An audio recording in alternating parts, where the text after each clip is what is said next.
আমাকে অনেকে বলে কেউ আমার কাজে ব্যাঘাত ঘটিয়েছে, তাই থেমে গেছে, তাই করতে পারিনি।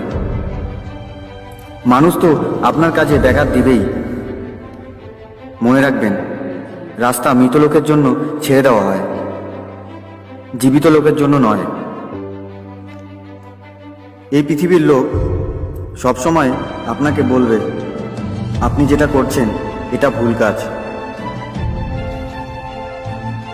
তুমি করতে থাকো, করতে থাকো, করতে থাকো। একদিন ওই মানুষগুলোই আপনার জন্য হাততালি দেবে। অবাক করে দিয়েছো তুমি আমাদের বলাতেও। কিন্তু শেখার কথা হলো, আপনি যেখানে যেতে চাইছেন ওখানে না পৌঁছানো পর্যন্ত থামার প্রয়োজন নেই। উনি গরমে শীতের চিন্তা করে, আপনি দেখবেন সব সময়